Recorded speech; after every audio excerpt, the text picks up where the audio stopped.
This is Greg Remke with Economic Thinking and Normal Nutrition. Economic Thinking, we hold workshops and provide resources on the economics of national high school and homeschool debate topic. The STOA League has a topic on artificial intelligence, reforming AI policy, federal AI policy. And I've also been doing a lot of research on medicine, health, and nutrition. I have a new policy paper coming out from the Goodman Institute on this. But what I want to focus on here is some of the challenges in students considering a case that would deploy artificial intelligence to advance health benefits in this country. But if the status quo, as my subtitle says, if we apply this vast computing power and have outdated theories of disease, we won't get the progress we want. So there are lock-in and institutional problems in the status quo, and that's a challenge for AI, also an opportunity. So I have a post on this. Basically, I'm giving a review of an article just posted today on artificial intelligence for medicine, health, and nutrition.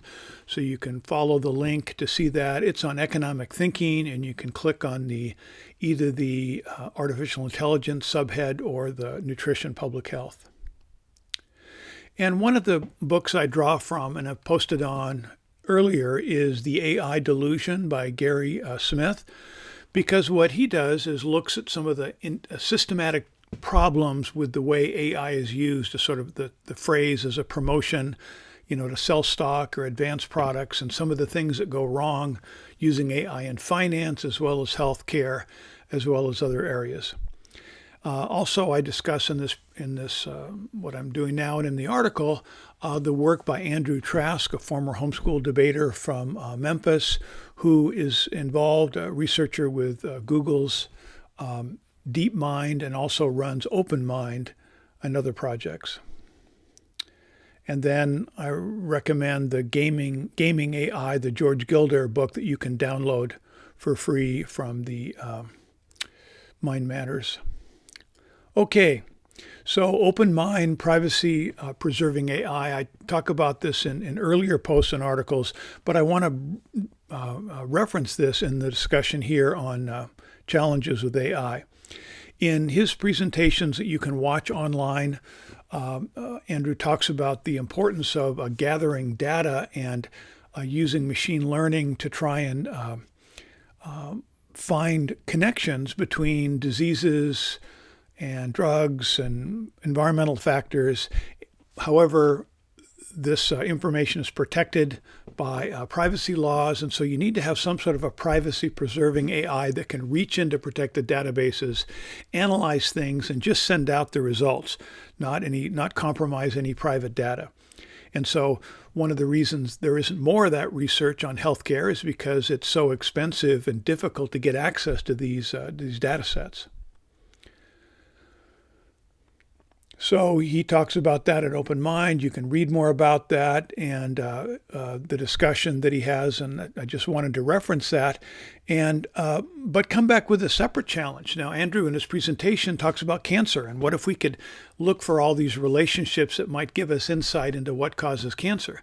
But the challenge is when you program AI, the algorithms to try and find these relationships, there are premises involved with that. For example, cancer has been thought of as a genetic disease. So billions of dollars have been spent, federal money and foundation money, searching for the genetic causes of cancer, huge analysis of the cancer genomes, and it's been a disaster. They spend all this money, they find 50,000, 500,000 different kinds of genomes in cancer, because cancer isn't a genetic disease, it's a metabolic disease. Something goes wrong with your mitochondria and causes all this damage, and that damages the DNA, which is why you find this so much DNA problems. So this is discussed in a number of books, research.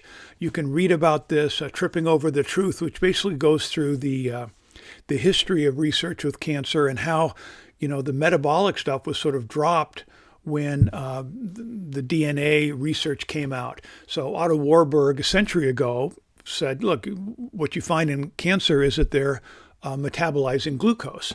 So it's the metabolism and there's fermentation. So that's how we find cancer right now with a PET scan, looking for where in the body is high levels of fermentation, because cancer cells can't use oxygen, or most cancer cells can't use oxygen. They burn glucose in a far less efficient way. So, but if you're spending all your money and all your AI research looking for cancer under the more popular genetic theories, you're not going to find this. At least that would be the claim that the negative could make, it seems to me, on more federal funding for cancer research or AI research into cancer. And you can read more about this, the published articles on this, and there's not much money in research on this because it's not within the realm of the American Cancer Society. The Nixon's war on cancer and Biden's recent resurgence, that again pours more money into these theories that haven't yielded results because they're, according to these critics, are on the wrong path. So here's another relevant article I talk about or link to in my recent post. Where's my thinking machine? And this is Mark Mills is reviewing a recently published book on artificial intelligence. And one of the things he points out is there's a problem, with the wording, the whole idea of artificial intelligence. It's a misguided phrase. It would be like the first, motorcycles being called artificial horses because they're like a horse except they're artificial, or the Wright brothers developing an artificial bird. They chose different names because, planes aren't artificial versions of birds, and motorcycles and cars aren't artificial versions of horses or carriages.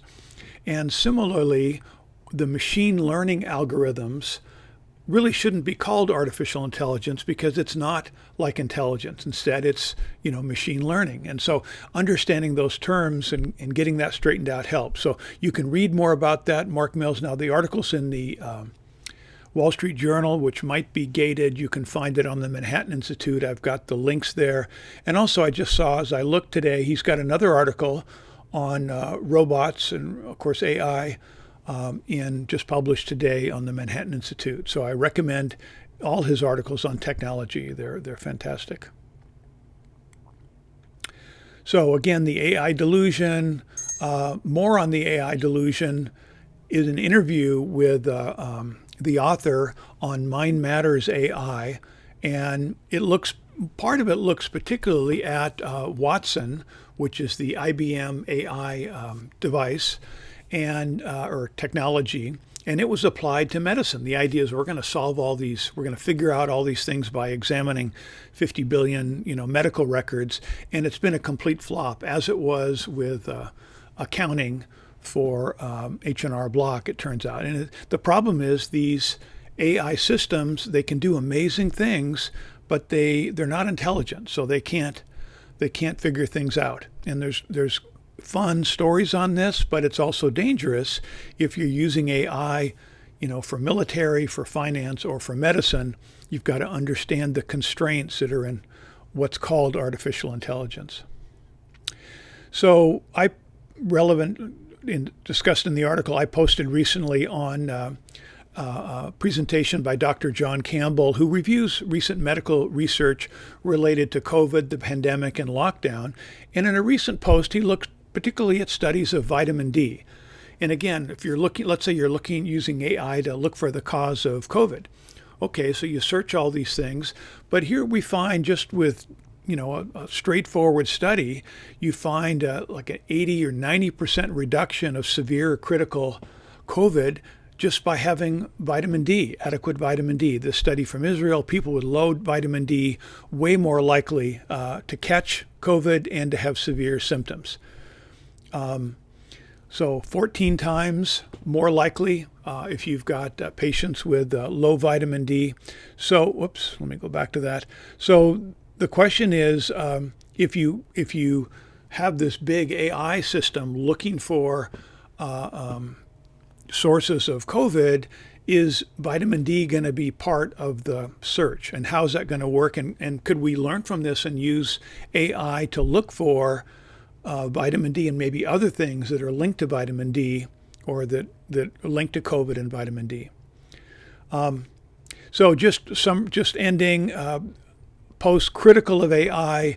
This is one of the leading AI researchers, and he just says there's a real problem. We're not anywhere close to what people sometimes think the science fiction view of AI. Let's take advantage of the great things that can be done with these machine learning tools and algorithms, but understand we're not. There's limitations. So cognitively, there's just a long way away from what we want. What we'd like to have. And so applying AI to medical disease and things like that, we're a long way from where, the theories cause the problem, I guess I'd say. And this is more, it's a problem to call everything AI. It just doesn't work that way. And he discusses this in an interview you can find online. Okay, and in my presentation, I mentioned more diabetes, obesity. Again, these are considered chronic problems in the status quo, but nutrition researchers find you can reverse type 2 diabetes simply by reducing carbohydrate consumption, cutting out processed foods and sugar. Your blood glucose stabilizes in a couple hours. In a couple of weeks, you can actually reverse diabetes. People come off insulin, they come off other drugs. It sounds crazy, like a miracle, but we have hundreds of doctors working on this now.